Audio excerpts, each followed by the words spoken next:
தருகிறேன், ஏற்றுக்கொள்ளுங்கள் ஐயா. அதெல்லாம் தெரியாது, எனக்கு யானை தான் வேணும். மரியாதை ராமனிடம் போகலாம் வாங்க. இருவரும் மரியாதை ராமனிடம் செல்கிறார்கள். வணக்கம் ஐயா. வணக்கம். வணக்கம் ஐயா, என் மகன் திருமணத்திற்கு ஊர்வலத்திற்கு இரவலாக யானை கேட்டிருந்தேன்.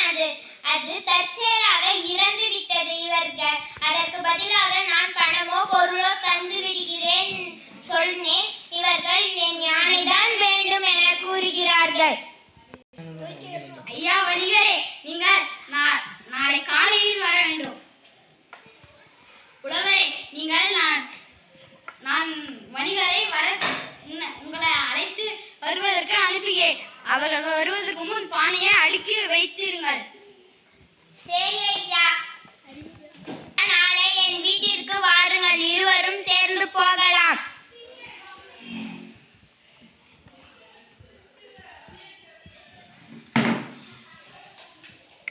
என்ன பானையை உடைத்து விட்டீர்களே.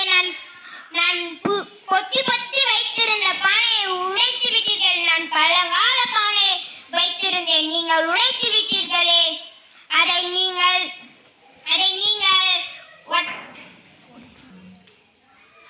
அதை உடையாமல் நீங்கள் திருப்பி தர வேண்டும். ஐயா, மன்னித்து விடுங்கள்.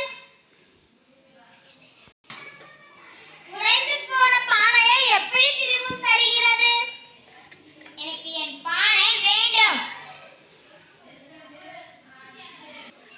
இருவரும் மரியாதை ராமனிடம் இருக்கிறார்கள். ஐயா ஐயா வணக்கம். வணக்கம் ஐயா ஐயா, உழவர் வீட்டிற்கு சென்றேன். உழவரின் பானை உடைந்து விட்டது. அதற்கு திருமணம் உடைந்த பானையை மறுபடியும் எப்படி தருகிறது ஐயா? அதே போல்தான் இறந்து போன யானையை எப்படி தருவது என்று அவர்கள் மனதை நீங்கள் புரிந்து கொள்ளுங்கள்.